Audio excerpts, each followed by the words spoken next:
The rise in gang warfare and crime in the country, one may naturally question the motive for a killing and the circumstances surrounding a sudden murder spree in an area. Verna Bharath spoke at length with reformed criminal and now holder of an honorary doctorate, Apostle Aaron Williams. Let's hear what she uncovered. Is the mind of the criminal one that gradually develops into a cold, dark place, or was that individual's psyche in some way twisted from his very birth? We continue to hear from a man who has spent 18 years of his life among men who committed some of the most horrific crimes known to this country. What could possibly be a motive for a sudden murder spree? Is it the case of a gunman having a rough day? A guy pumping 16 bullets in an eye.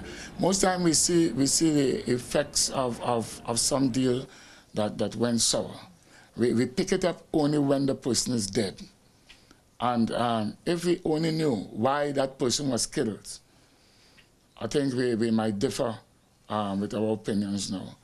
Because they don't just take people just so. I mean, it happened once in a blue moon. I ain't saying it can't happen.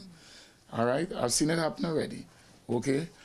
Guys come to kill somebody owe them money, and they have repeatedly asked this man for the money, and he's showing them he don't care about them, and all they can do me nothing. All right, the day come that they descend on the man, catch him off guard, and they pump bullets in him. But what goes through the minds of these criminals when they too look on at the brutal murder on the newscast that they were responsible for? Do they feel any sense of remorse or guilt? Or is it perhaps a pat on the shoulder for a job well executed? In one particular day, one gang might do a bank robbery, and the next gang do a similar bank robbery.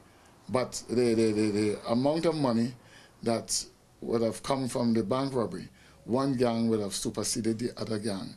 Like, for instance, the news will say they went with $500,000, and the next gang will say just went with $100,000. So the people who were in that robbery may be watching the news, and when they hear the amount that they took and the amount that the next gang took, they get themselves filed, they pat themselves on the back, and they say, like, he's number one.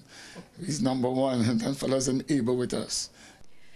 After committing a murder or even carrying out a major robbery, a criminal may go into hiding for a while in a bid to keep a low profile.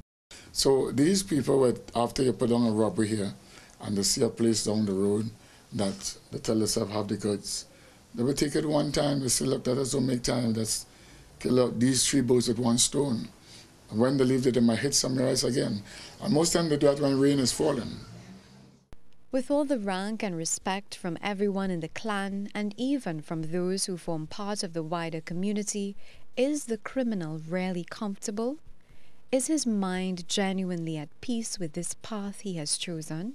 Regardless of what type of criminal you are, it must interfere with you. There are going to come moments your friends are not around, members of the gang is not around, moments are going to descend on you like night descend on day, right? You're going to ask yourself certain questions, and then you try to get rid of it out your mind quick, because what you have done is already done. You cannot change that. No matter how far we may stray from what is good into what is evil, the good in us will always inevitably attempt to silence the evil.